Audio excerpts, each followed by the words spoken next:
My family is scattered all across central Georgia. Not many stories come from this area, and after what I experienced, I'm grateful for that. I've been a police officer for 5 years. Like many others, I joined the force with bright eyes and optimism. It sounds cliché, but I genuinely wanted to make a difference and improve the lives of people in my community. But what happened at that lake house changed the way I see the world forever.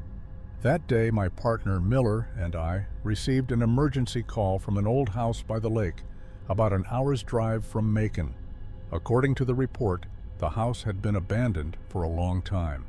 We had no idea what we were walking into, but I had a feeling this wasn't going to be an easy call.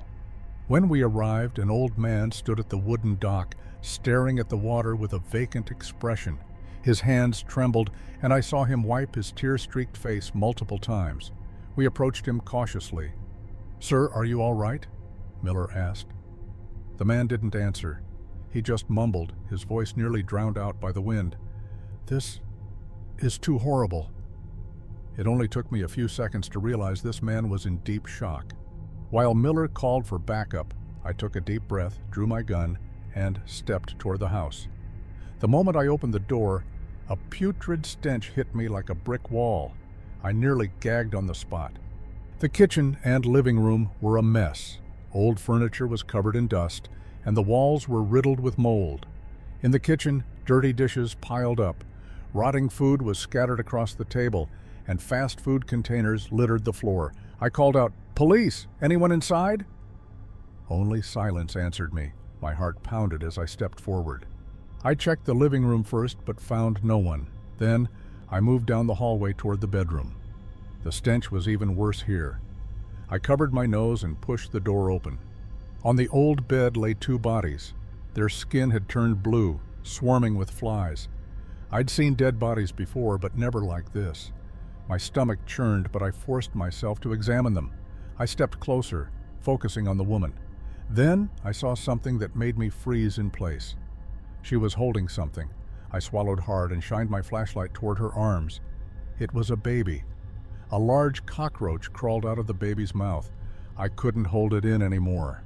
I ran outside, doubled over in the grass near the dock, and threw up my lunch.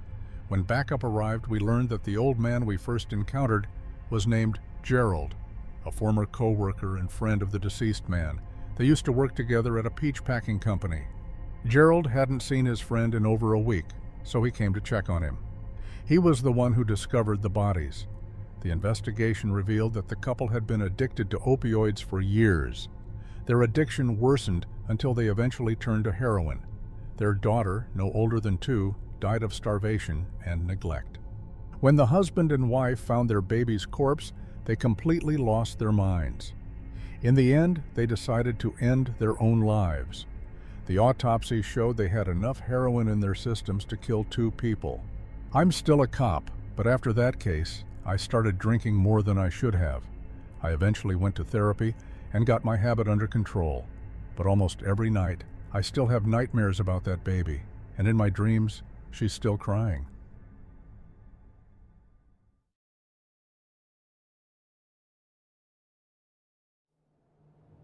I drive for DoorDash on weekends to earn some extra money. Since I have a full-time job during the day, I can only start driving at night. That night, I started around 9. I got my first order, delivered it, then went back to the restaurant area to wait for the next one. But tonight felt quieter than usual. I drove around for almost 20 minutes before finally getting a small order from Taco Bell. It was just 2 tacos and a few packets of hot sauce. The delivery fee was probably more expensive than the food itself, but I had no other choice. I accepted it. As I opened the app to check the destination address, I immediately felt uneasy. It was a house by the lake, about 20 minutes from here. I knew the area. The roads were empty, surrounded by woods, and the houses were far apart. I didn't like taking orders there at night, but I needed the money. I started driving toward the location. As I passed the last highway before the area, I stopped at a red light. The streets were empty tonight, almost no other cars around. Suddenly, a large truck pulled up beside me. I glanced over just to be sure, but the man inside did something that made me look again. He leaned his head out of the window, looking into my car, not at me, but at the DoorDash bag on my passenger seat. I quickly looked forward. The light turned green, and I stepped on the gas. I glanced at my rearview mirror. The truck was now in my lane. At first, I thought maybe he was just heading in the same direction, but the further I drove into the empty roads, he was still behind me. I tried to stay calm, but as I turned onto the small road leading to the customer's house, I hoped to see the truck stay on the main road. 10 seconds later, he turned too. This road was a dead end. The only way out was to go back the way I came. I slowly hit the brakes and stopped in front of the customer's house.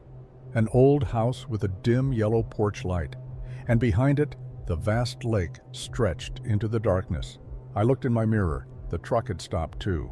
I sat still, trying to figure out what to do. Then my phone buzzed. A message from the customer. "Are you close?" Something felt off. I looked at my mirror again. The man in the truck got out. He started walking toward me, but then stopped right behind my car. He just stood there, staring at me through the rear windshield. I held my breath, and then he smashed something into my rear windshield. Glass shattered into the car. Panicked, I threw the car into drive and slammed the gas.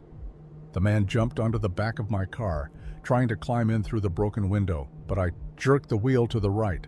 He lost his grip and fell to the ground. I turned around as fast as I could, nearly crashing into his truck as I sped out of that dead-end road. In my rearview mirror, I saw him struggle to get up and start running after me, but I was already too far. My hands were shaking as I called 911. By the time the police arrived, he was gone. All that was left were shards of glass scattered on the road. And behind that house, the quiet lake, as if nothing had ever happened. I'm grateful I got out of there, but to this day, I still wonder, if I hadn't escaped in time, what would have happened to me?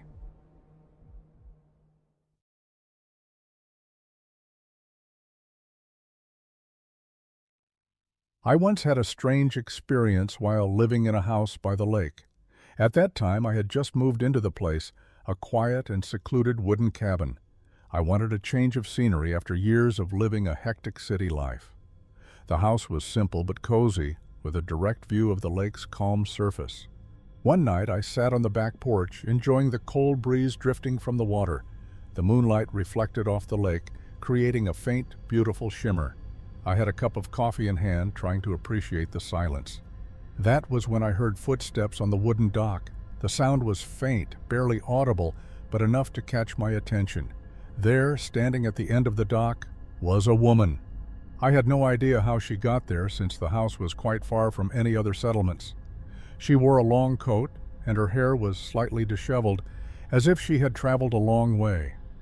I hesitated for a moment before finally asking if she was okay. She smiled and said she had been walking around the lake when she noticed my house was lit.